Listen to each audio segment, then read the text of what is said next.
really big picture.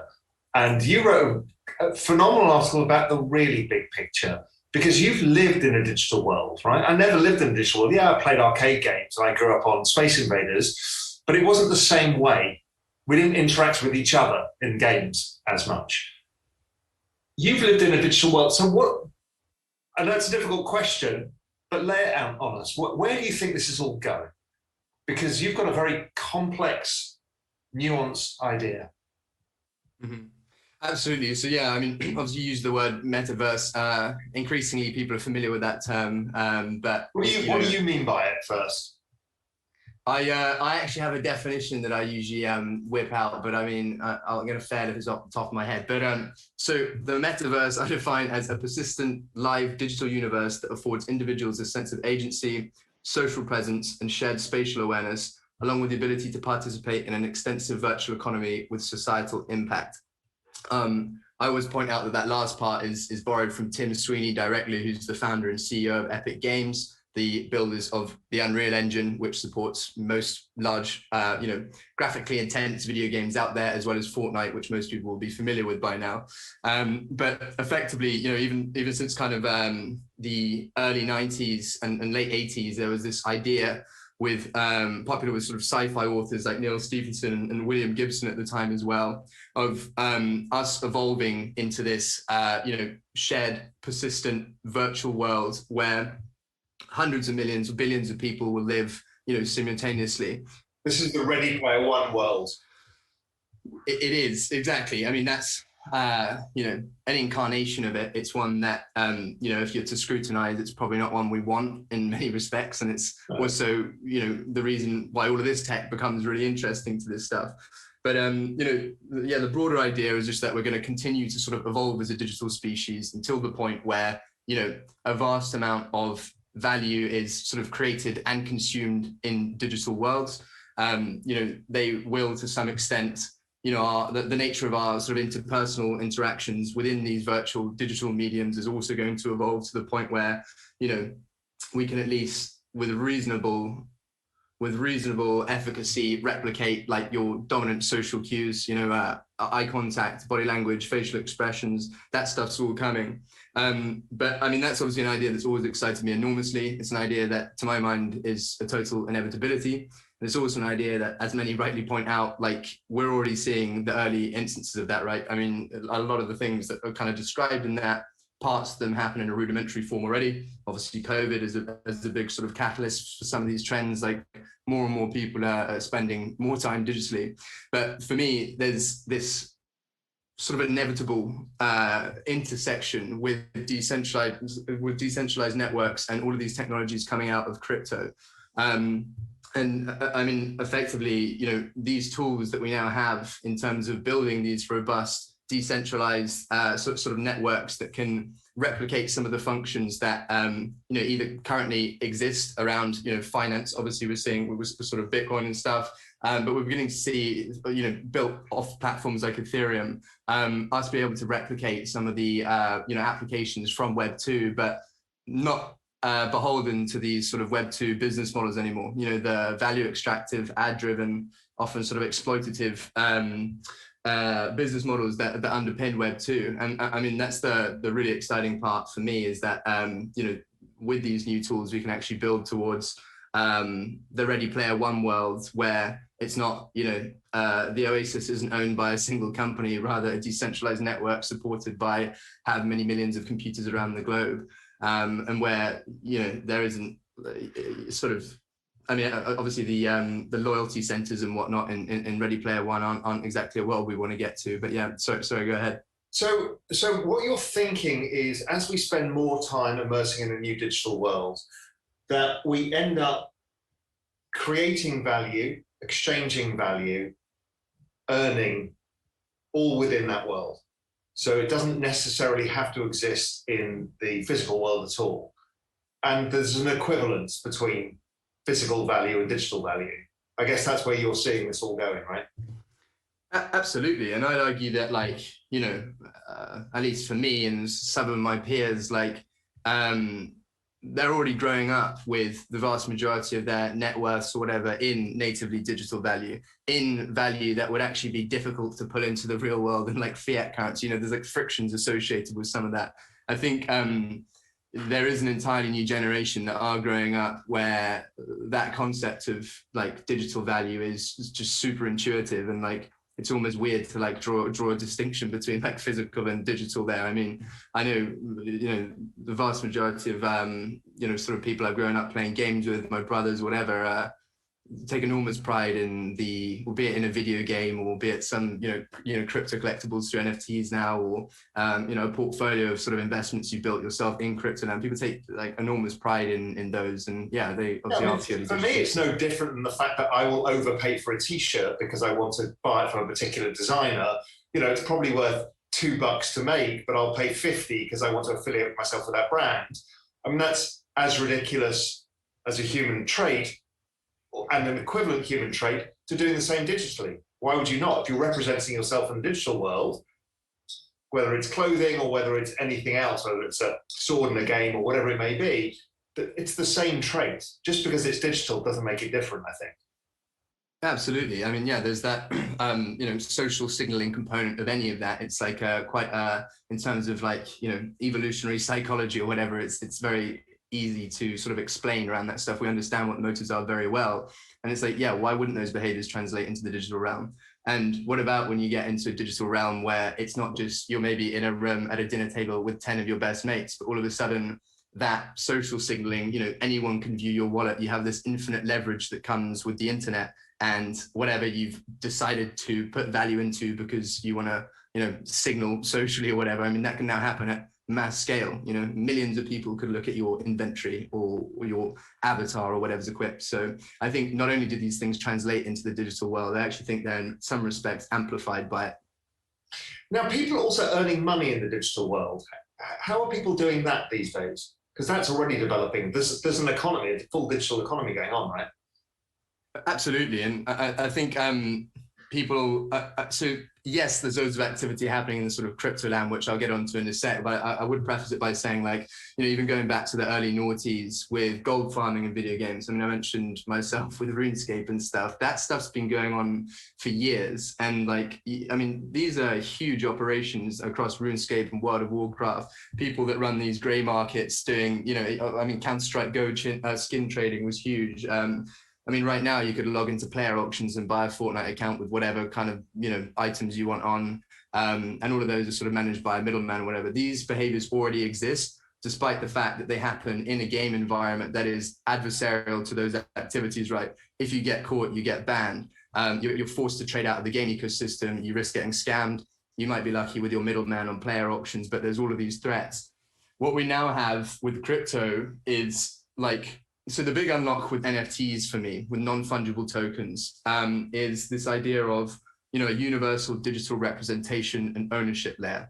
And you can effectively think of this as... Are we talking about an interoperability layer between games? Or? Yeah, absolutely. So that's one of the perks. But I think the first sort of component to wrap the head around is all of a sudden you can now express any form of sort of media or content in the same language online that has embedded sort of, you know, economics and, as I say, the ownership, sort of ownership history is a huge one. So now whether it's, you know, the interoperability comes exactly as you say. If I wanted to trade between, you know, a Fortnite skin and a Call of Duty skin, if both of these skins were NFTs, they're expressed through the same language, the same technology, they can be traded on the same global open marketplace like OpenSea, and you can kind of transact these things directly.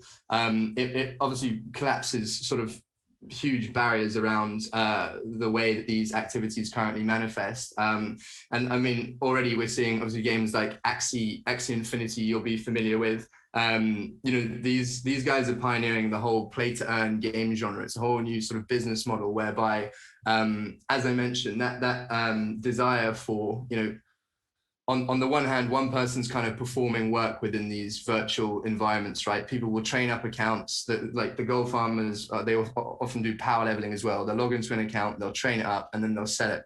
Obviously, time preference, someone with money wants to come in and be maybe level 100 or whatever it is. That stuff's been going on for ages. It's kind of is not news to us, but these new game environments are designed around people, doing that work, but being able to exchange that work or fulfill a certain function within a game and be rewarded for doing so without having to, collect that reward or that incentive on an external gray market. So even in a game like Axie, there's so many different points of engagement. People are breeding different Axies. They're battling them in PvP. You can now develop sort of virtual real estate. Drop different you can build different things on the map basically, and collect revenue for people paying for services on top of your virtual real estate and so on. So we're starting to see these awesome new game environments, which their very sort of structure is designed to invite people in to fulfill these activities and earn a portion of effectively, the overall revenues generated by the game economy. Because these things are all fully tokenized and all sort of run effectively a portion of all revenues flowing through the game are sort of siphoned off to anyone who owns these governance tokens, so they can effectively share in the upside of the success of the game, which is super neat. And so those tokens, are they exchangeable? So they're earning stuff. Is they exchangeable for fiat or other crypto? What can they do with them once they've got them? Yeah, so it depends where you are. Interestingly, you mentioned the fiat component. In the Philippines, they already have fiat gateways at the local sort of trading desks down there, because this activity is picking up so much. I had a guy called Colin Gotcha on my podcast, and he was telling me about that, because he does a lot of work sort of on the ground in the area for Binance, and that was fascinating. You go to your local trading desk and you can actually trade. So there's an in-game currency, a native game currency called SLPs, which stands for small love potions, and you use those to do things like pay a breeding fee. You can literally go and exchange those for your local currency in the Philippines, in these emerging markets where it's sort of these are the places where these games have really exploded so far, right? So going back to the gold farming example, we often see, large-scale gold farming operations in Venezuela or sort of Pakistan,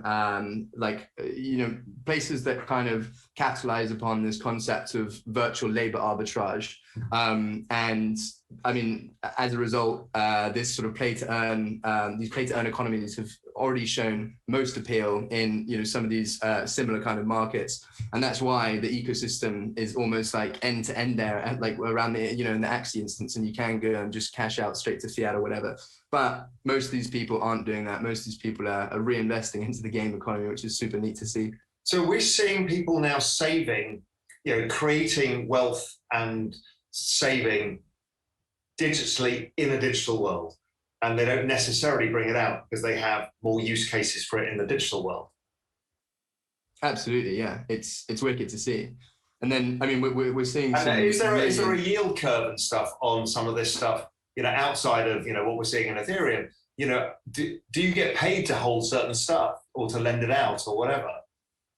So it's funny you say that. Literally what I just wanted to say, I wanted to talk about, there's a company called Yield Guild, which we've invested in. We led their seed round, but this gives you a really good flavor for where this stuff's all going. Effectively, what they've recognized is that they can match kind of the supply and demand of around these worlds, right?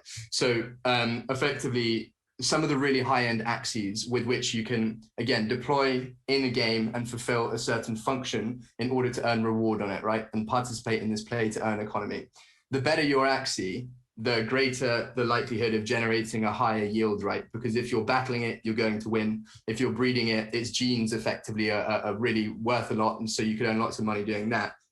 But some of these Axies are going for hundreds of thousands of dollars. Delphi, we accumulated a portfolio of 5 Axies, which have gone crazy. But so there's that side. There's in some respects the super high end of these markets is already inaccessible. And then on the other side, you have people that are coming into these games and want to work and want to earn money within them, right? But perhaps they can't really access those super high end Axies because they now cost $1 million each. So what Yield Guild effectively does is coordinates between the two to allow the worker to effectively borrow the Axie, deploy it in the relevant game function, and keep a portion of the yield generated. It's so cool. And that's not just unbelievable. Axie. It's unbelievable. Yeah. And so it's not just, it's like the player staking model, right? Where a sponsor will sort of pay for your tournament entry or whatever. But it's super exciting. And it's not just Axie. There's a bunch of games they're working on. I mean, they're also building a sort of a treasury whereby they invest in all of these games super early and accumulate, you know, prime virtual real estate and other kind of assets on top of which we can generate yield.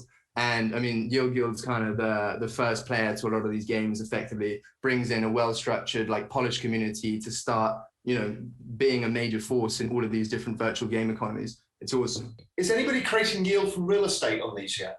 You know, out of Decentraland or any of this? Yeah, it's all in the works. I haven't seen any, like, I mean, it's still early on, but that's exactly the intent with a bunch of this. I mean, Yield Guild's accumulating a bunch of Axie land to do exactly that. But, you know, in terms of data to point to just yet, it's like still getting started, but give it 12 months. Even in that period of time, it's going to massively change. I mean, yeah. People will be watching this and this is going to be blowing their minds, right? So now we're talking about living in a virtual world of which you can earn and transfer value and earn yield outside of anything to do with any traditional finance system whatsoever. That's the crazy part. That's the key enabler, is this parallel financial system with all of this nuts, you know, frictionless value transfer. There's no, I mean, it just wouldn't even be remotely possible, any of this stuff, without it. And it's like, you know, each of these kind of building blocks are just layering on top of each other. Obviously, we have Bitcoin as kind of like the sort of base layer of all of this stuff. But since kind of Ethereum's emerged, I mean, I don't know, it's just wicked to see all the different components coming together. And I mean, anyone in the space still has this crazy feeling that it's just not even close to getting started. Oh, it's not even started, because you mentioned it before. Once you start understanding how VR fits into all of this, you get to live in the world as well. So you're not viewing it in 2D, you're in 3D. I mean, the thing that blew me away with getting an Oculus headset was not any of the games or anything else. It was the first room that you go at the startup screen. And it's like, this is gorgeous. You can live in that room. And it was at that point you realize that, well, I could rent out a house. You could create property that has value because people can live in it in a digital world. I mean, I don't think people are yet doing much speculative development of digital property, but it's amazing what you can do. It's in the works. We now have dedicated voxel architects who are being hired to design, you know, properties in these different worlds and getting paid reasonably for it. The really cool thing about a lot of this, though, is that, like, with this whole UGC component, user-generated content, and like we're already seeing it with crypto art and you know, other forms of creators sort of monetizing their work, but we're basically, the way these NFTs kind of work is that, let's say in the context of user-generated content, I'm like a 3D modeler and I design a really cool 3D asset that everyone's like, maybe it's some beautiful armchair that everyone's going to want to own in their virtual houses or something. I can basically, you know, set up the kind of contracts around it in such a way that maybe only like 100 of them are sold to begin with at some kind of auction. They go crazy, but you can basically, now I could embed royalties in that so that every single time those chairs or whatever they are change hands in perpetuity, I'm collecting 10%. Or I might actually make those royalties programmable and dynamic in some sense. So at the first sale, I collect 50% of the revenue, at the second, 40%. You know, you can make these things cascading or whatever you want. So there's insane experimentation to be done around all of this stuff. It's really neat. I mean, the amount of money that's going to get made and generated in all of this, it's like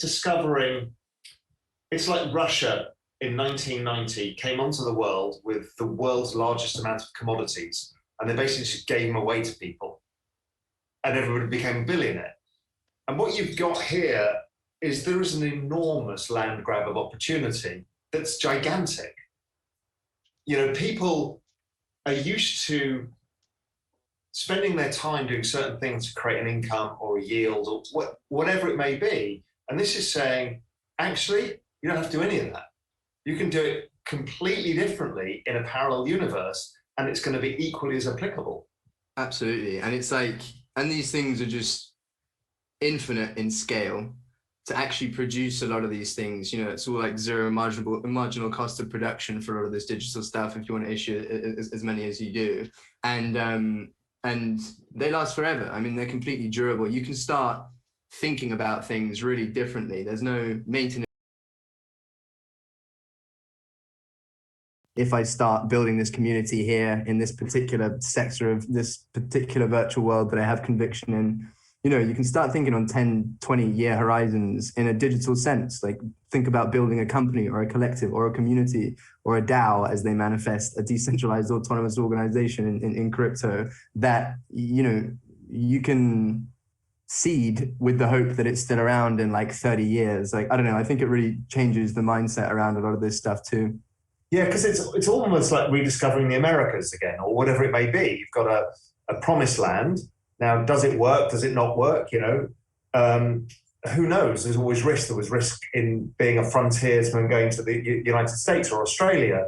But if you get the prime real estate in the right places, it's going to be worth, you know, literally billions. What are these worlds that are out there right now? Anyone's I'm aware of is Decentraland and what's the other one? Axios? So yeah, there's Axie Infinity, and that's more of a that's less of a virtual world. So I often like to make a distinction between like the sort of crypto games that are being built and like the virtual worlds. In that the virtual worlds themselves are like platforms for a bunch of other experiences, right? Lots of things are built on top of them. The four major ones are Decentraland, the Sandbox, Crypto Voxels, which is super like grassroots. It was originally made by just a single developer called Ben Nolan, and it's wicked. And then the fourth is Somnium Space, which is like you can install on Steam. It has full VR support. You can, you know, mess around. I mean, from within Somnium Space, you can load up a tablet with your avatar and go to a web browser and open Crypto Voxels and play the other game from inside VR in the base game. I mean, it's wicked already. This stuff's like getting really far out. And you mentioned, you know, it's kind of like building experiences on top of these things. You mentioned Decentraland off the bat. One of the really cool projects I love in there is called Decentral Games, and it's starting in Decentraland, but has plans to expand well beyond eventually. And effectively what they've done is built a bunch of casino games. You can go in, you can gamble. They have all the relevant gambling licenses and everything. You can go, you know, they have poker, they have blackjack, they have slots, whatever. You can go and gamble, play all of these games, but instead of there being like a house, they have replaced it with a community-owned protocol where all fees generated by this casino effectively flow to this single pot of money on chain that anyone can own the stake in. And as gambling across these virtual worlds increases and, you know, fees accrue to this central pot, you can share in the upside of it. And owning tokens, you can participate in governance around it. Maybe, you know, what new games are coming out. But they have gambling licenses to do this, and they're completely unchallenged. There's zero competition. And it's like, you know, they could easily replicate this model across every new game or experience that comes out. It's all built on open, interoperable standards. Like, it's all doable. It's awesome. I love it. It's fucking mind-blowing. So the other thing that I loved is the fact that people have got live music now in these digital worlds. Yeah. Talk me through some of that stuff that's going on, because people haven't got their heads around this yet either. I mean, yeah, there are. So we're already beginning to see some beautiful examples of like this whole interoperability component, right? Of where all these different experiences can kind of mash up together. I mentioned playing one game from inside another, but a really cool recent one, which had a bunch of live music on it. I mean, so basically DJs are coming in and like playing sets in these virtual worlds if you go to different places at a certain time, but often they do them around an event. The one most recently that was really fun, and I'll try and explain it as quickly as possible, was called Metapalooza. Basically, you may or may not have seen a digital artist called Beeple. He's been making an artwork every single day for over 14 years now. Recently, with crypto, he started monetizing some of those artworks. They've been really successful. A couple of them have sold for, you know, well over $1 million. On the secondary markets, one's gone from 6.6 already. Currently, there's a live Christie's auction, which is the first ever digital artwork to be auctioned at Christie's. It's already at $10 million. There's 48 hours left, so check it out. If it goes for over 20, that's in the top 10 highest selling artworks ever, which is something Beeple pointed out. Anyway, at one of his auctions, he was selling 21 single editions, and basically one guy bought 20 of those, but nobody knew it was a single person. Really well orchestrated operation, bought them for like 2.2 million. He took all of those artworks and put them in a contract along with virtual art galleries that he had built in each of these worlds we just discussed, and then fractionalized ownership of it by issuing a token called B20 that anyone could buy and anyone could share in, this journey, this story. And they had a launch party in CryptoVoxel, well, actually throughout all the worlds that we had to jump successively through. Live music, Easter egg hunt, we were whizzing around like having to hunt for these things. And if you collected all of them, you'd unlock wearables for your avatar, which represented, you being at the event. I mean, it was nuts. It was crazy. And so obviously well people were thought there, out, like, right? So well thought out. Yeah, I mean, people are putting serious time and energy and thought into these things. And I mean, we're like a couple of years into these worlds. Who are the big players who are doing all of this stuff, right? Who's developing all of this? Where's it coming from? Well, I think a lot of it's just sort of almost community-led around a lot of these things, because again, like the nature of almost this sort of composability that you get through the open source nature of all of this stuff is that like every additional person coming into the ecosystem or developer wanting to build something doesn't need to do it all from scratch. All of these building blocks currently exist that you can like plug and play and add to. So I think it like compounds innovation and the rate of progress in a really exciting way. But the big people, developing these things right now, obviously Decentraland raised a bunch of money in an ICO and they're doing great stuff. But I mean, yeah, there are project teams. There's the guys from the Sandbox based out of Paris, and well, actually Argentina as well, a bunch of the team. But I mean, they're just doing awesome work. I mentioned Ben Nolan, who is like a one-man dev team who's built all of crypto voxels, which is amazing to see. There's a community called Webaverse. There's a dude called Jin in there, and Ava, I think is his name, building some insane stuff. I mean, really taking like web standards and openness to the next level. I mean, these are the kind of guys that if I want to have a chat with them, it's like, no, I'm not calling you. Like, I need to hop into one of their VR rooms and like hang out with them. It's like, it's wicked. So, okay, I want to move away a little bit and talk and come to some other areas that I'm interested in. Where are NFTs going? Because everyone's like, oh my God, this is a bubble. Personally, I think this is just the very early stage of something much bigger than people understand. Where do you think it's going? Yeah, I think ultimately NFTs will be used to represent like the vast majority of any content that needs to be collected or monetized on the internet, period. I think the upside, on that's these music, things, that's visual stuff, that's anything, right? Video. That's anything. Yeah. I mean, it's like, tickets, for attending virtual events, whatever you want. I mean, you can ascribe pretty much anything to these things. They're just a mechanism through which you can, express this stuff, but they can really be used to describe pretty much anything. I mean, ultimately, we're already seeing things like financial products, like insurance contracts tokenized as NFTs. I think ultimately, as the area of focus matures, we'll see, NFTs used to, describe sort of rights to real world assets. So those can then be introduced to this new financial system and used as collateral in addition to, the current stuff we've got available to us. That said, I mean, obviously it's completely, super hot right now. I was just last night having a look. Since I put out that essay about 45 days ago, there's been an additional $662 million of transaction volume in NFTs, which is just insane. In 45 days, trading things like, collectible crypto punks or, NBA Top Shot as Top Shots, as you would have heard. But yeah, I think we're probably in for a cool off at some point, but I understand everyone's enthusiasm. How are these things going to be tradable? You're creating millions of things. How do they become tradable? Do we just price them all in Bitcoin or something? You need to create some sort of joint value system, right? Because it's really complicated. How are you thinking that's going to get solved? Absolutely. I think you do need that sort of unit of account, right, for all of these things. Currently, I mean, you can price and sell NFTs in whatever you want. A lot of people do it in USDC or DAI, or Decentraland has its own currency called Mana. I think the hardcore NFT community use ETH as the unit of account. And obviously, you quickly point out that that's pretty volatile, but most people in the space at this stage kind of assume that ETH's going to appreciate over X horizon and therefore don't mind pricing stuff in ETH, even if there's, localized volatility. How do people find liquidity? So let's say you bought an NFT. It's very nascent right now. But currently you buy an NFT, let's say it's a piece of art. You say now, you think it's gone up, you try and flip it for a profit. Who do you sell it to? Where is the marketplace for all of this? And how does price discovery happen? Yeah, so the marketplaces, there are two universal ones that kind of underpin most stuff, unless it's a custom job. Those are OpenSea and Rarible. OpenSea, a lot of custom marketplaces you see out there, OpenSea is actually running the back end. Pretty much any NFT listed on Ethereum will appear on OpenSea. So that's the global liquid marketplace that you can go to if you want.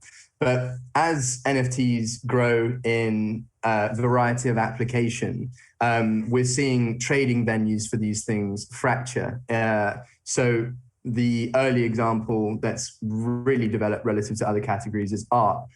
You can trade art on OpenSea, but most of it's done through, Nifty Gateway, Super Rare, Maker's Place, Known Origin, Async, and so on. It's already, there's 5 marketplaces, each of which kind of distinguish themselves in slightly different ways.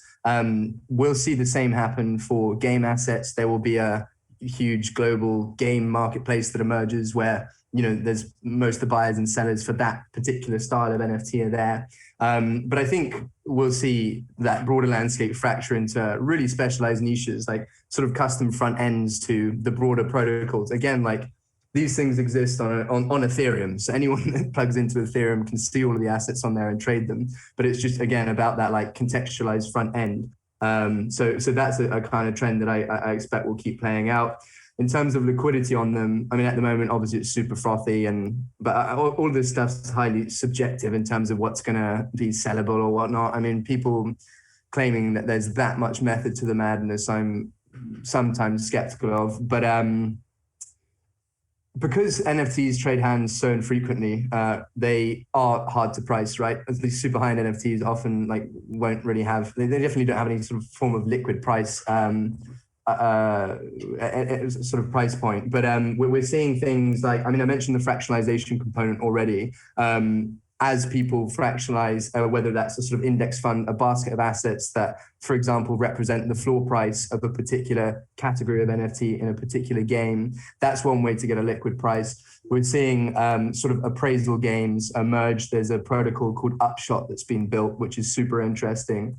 And they effectively, using kind of information theory, can incentivize people to respond honestly to a series of questions. So I might be presented an NFT. Do I think it's in X, Y, or Z price bracket? That's one style of question. And then they'll cross-reference that against another person who's asked, do I think this NFT is worth more or less? Which one's worth more out of 2, sorry. So, and then they'll basically stitch all of that data together to come up with a sort of reliable price estimate without the NFTs having to change hands. And all of that is callable via an API. So we'll start to see exchanges like OpenSea or whatever in the future integrate that as a data point for people trying to make informed decisions about this stuff. Jesus Christ, this stuff is so advanced that most people who are still arguing about Bitcoin have no comprehension of how far advanced this whole world is already. Because it's not like you're talking conceptual stuff. Every single thing you've talked about is actually happening, which is frankly mind-blowing. The other part I want to talk about that I'm really interested in as well is community tokens.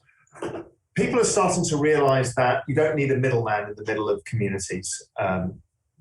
So, you and I have been having conversations with a friend of mine about this.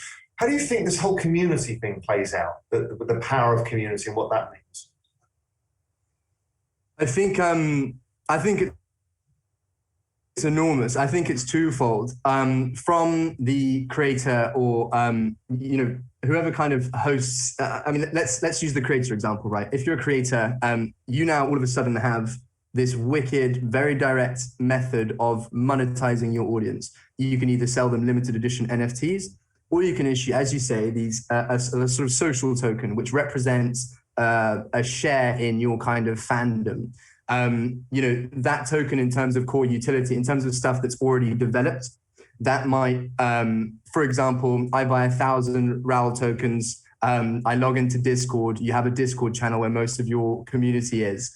And there's a Discord plugin which just cross-references my wallet. And if I have over 1,000 tokens, I get access to a private channel, or the super fans are, or something like that. That's the early sort of rudimentary stuff that's already working, but the sky's the kind of the limit in terms of applying utility to these things and coming up with a context in which they can be deployed.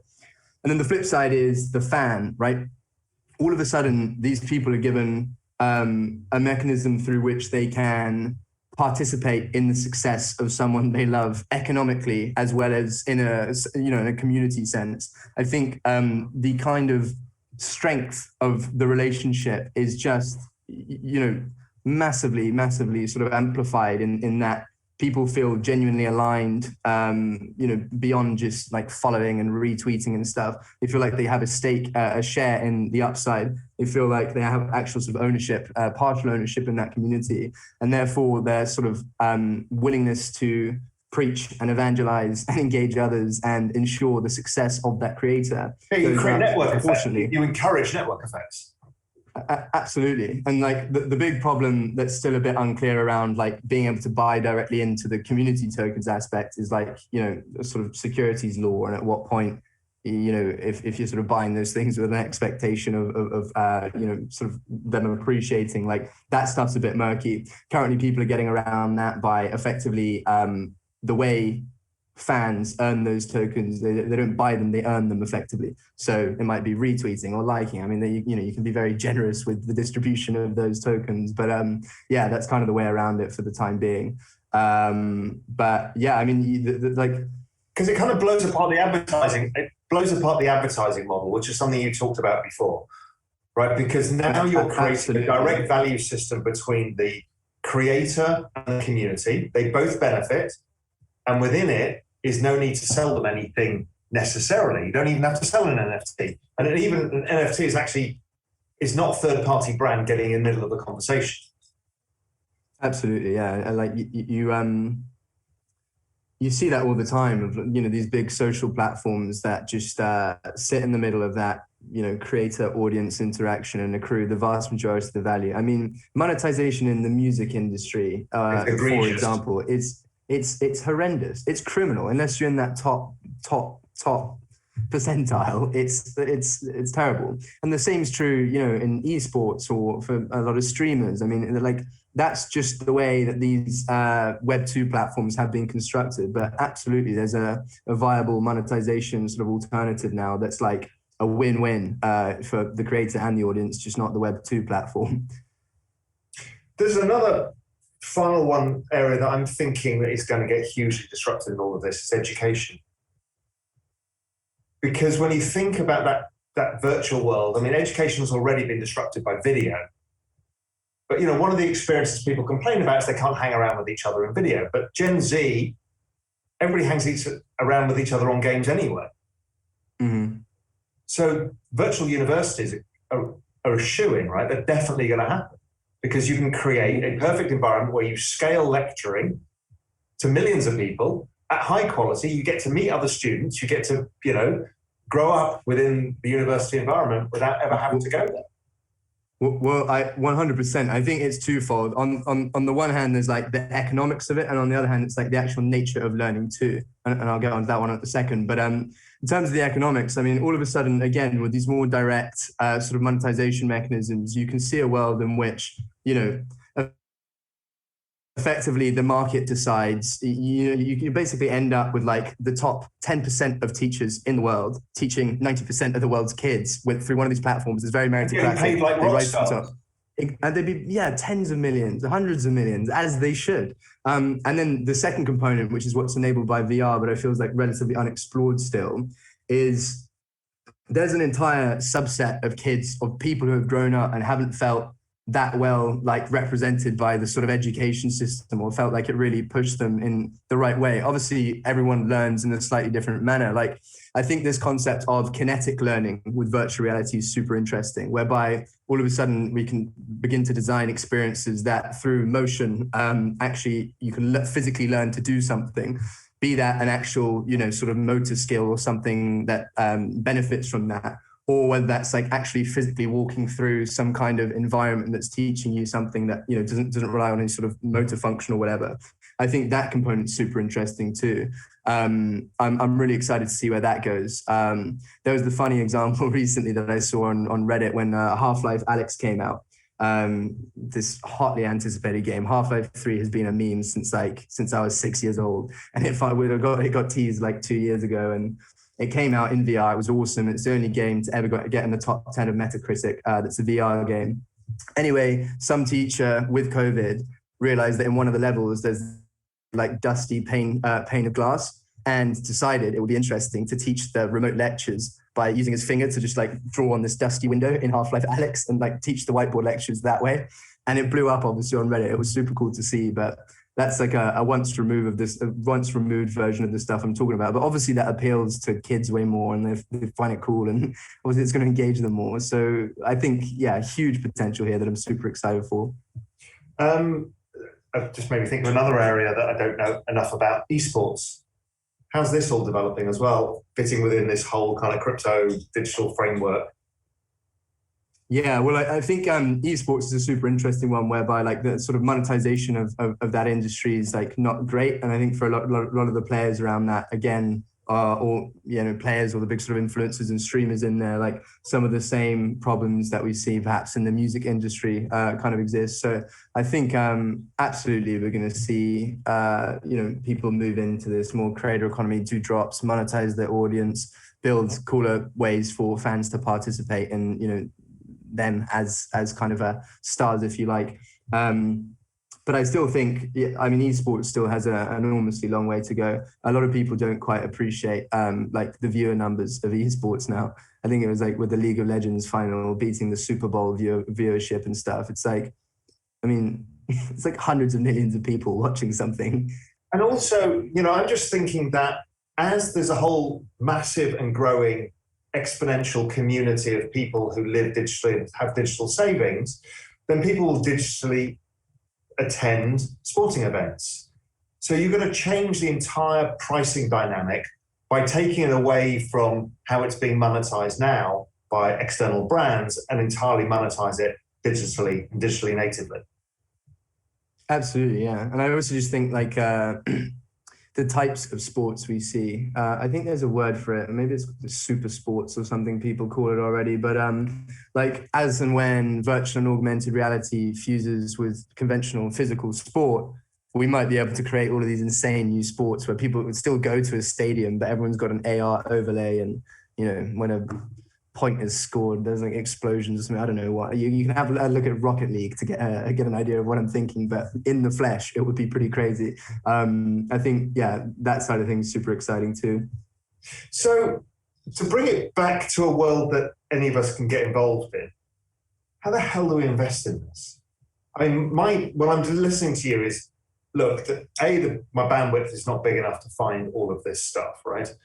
A lot of it is a highly speculative phase, so you have to treat it like VC. Is it just simply buying Ethereum? Is Ethereum really the base layer for most of this? Ethereum's a very good bet for this, yeah. But there's like, the Ethereum network can deliver amazing experiences, and all of this stuff can be built on it without all of that value created necessarily accruing to ETH, the asset, right? So there's definitely a disconnect there. I think, at a very casual and maximally lazy. Yeah, that's what I'm looking at. What's the latest way for people to play this first? And then we'll dig into a couple more specifics. Yeah, I think Ethereum's where, a bunch of this stuff's going to be driven by. I think it's definitely kind of emerging as, the go-to in terms of robust decentralized network to build this stuff on top of. I think for me, looking at like project agnostic kind of bets that, succeed as the sector does. So scaling solutions for Ethereum is obviously a straight up one. Like the current state for, it costs a ridiculous amount right now to send transactions at the base layer. If I'm trying to send a $3 item, it might be costing me 10, 15. We've seen it up at like 30, $40. It's just not feasible as this network scales in adoption. So people are already building, scaling solutions around this stuff. There's a project called Immutable in particular, which I think is super neat. They're building a wicked sort of layer 2 on Ethereum. And then I think I'm also super interested just in a lot of projects that are kind of collapsing barriers to entry for developers. I think people are starting to see how cool all of this stuff is, but it's still tricky to engage with. So anything that kind of mediates, those people coming into the space, I think is pretty wicked. If there's particular projects you like, everything is investable here. Most of these virtual worlds, you could buy land, you could buy wearables for your avatar, or you could buy, the native project token. Once you kind of dig into these things, there's all sorts going on there. And then we're starting to see kind of indexes which have more granularity than perhaps the ETH proxy bet or perhaps the layer 2, token bet. Yeah.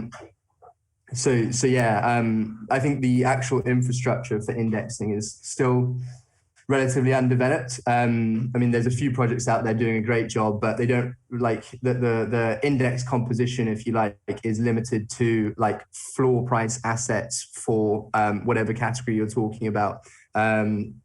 Basically anyone, if you commit an asset to this index, you get given a token which basically represents your ownership in that index. And you can, if you then withdraw an asset from that index, you get randomly assigned one. So we're in this situation now where there's no incentive for anyone to put any asset that's better than the floor in, because it could randomly get arbed out by someone, basically. So that's an example of the design still being suboptimal, but that's all changing. We're seeing some exciting stuff around the corner. So I definitely keep an eye on indexing projects as well as actual indexes that are created through them.